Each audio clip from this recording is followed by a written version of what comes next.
ये बहुत ही दुर्भाग्यपूर्ण बात है। अगर इस तरह की बात की गई है तो यानी कि मैं समझता हूँ मुख्यमंत्री जी एक अहंकार में और घमंड में ये भाषा बोल रहे हैं, जो कि शोभनीय नहीं है। मुख्यमंत्री जी को अपने द्वारा 6 साढ़े 6 साल में कराए गए विकास कार्यों का लेखा जोखा लोगों के सामने रखना चाहिए, क्योंकि वो सत्ता दल में है, वो विपक्ष में नहीं है।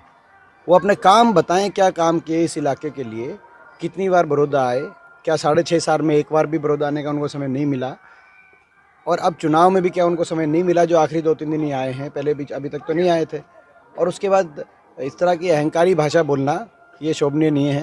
मैं समझता हूँ जनता इसका वोट की चोट से जवाब देगी। दीपेंद्र जी, एक बात बताइएगा कि आप हर भाषण में आपका सुनते हैं कि यह इंदुराज का चुनाव नहीं है, दीपेंद्र का चुनाव है। ऐसे कहने की क्या जरूरत पड़ती है कि अब जो है उपचुनाव है और इसको लेकर के किस तरह क्योंकि ये उपचुनाव में सरकार की परफॉर्मेंस का चुनाव होता है। आपको याद होगा महम में एक उपचुनाव 1990 में हुआ था।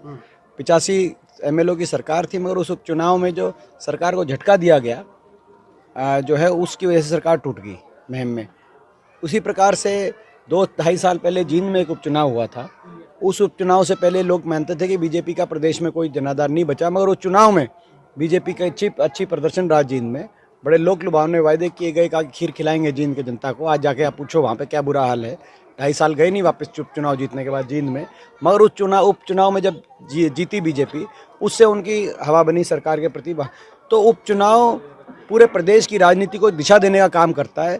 ये चुनाव किसी एक उम्मीदवार का या किसी एक विषय का होने की बजाय सरकार के खिलाफ विश्वास या अविश्वास की बात रह जाती है। और बड़ौदा की जनता सरकार के खिलाफ एक बड़ा अविश्वास प्रस्ताव यहाँ से पारित करने जा रही है, जिस अविश्वास प्रस्ताव को लेकर पूरे हरियाणा में जिस दिन वो अविश्वास पारित होगा, हरियाणा में परिवर्तन का बिगुल बजेगा और वो अविश्वास प्रस्ताव चंडीगढ़ तक पहुंचेगा। जीत को लेकर दीपेंद्र हुड्डा इतने आत्मविश्वास से लबरेज हैं, ऐसे में कितने मार्जिन से आपको लग रहा है? देखो, मैं मानता हूँ, मुझे ये 36 बिरादरी इस इलाके का जो है पूरा साथ समर्थन आशीर्वाद मिल रहा है, क्योंकि इन्होंने 6 साल में हरियाणा का भट्टा बिठा दिया।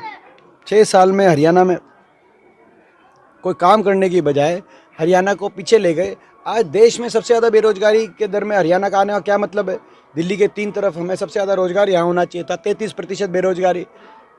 किसान की आज कमर तोड़ दी इन्होंने, नौजवान को बेरोजगार कर दिया इन्होंने, गरीब आदमी को आर्थिक मंदी की इतनी भारी चोट पड़ी जिसका पर कोई मलहम लगाने का काम नहीं हुआ। अहंकार और घमंड में बैठे हुए हैं, एक के बाद एक घोटाले कर रहे हैं। कभी शराब घोटाला सामने आ रहा है, लूटने में लगे।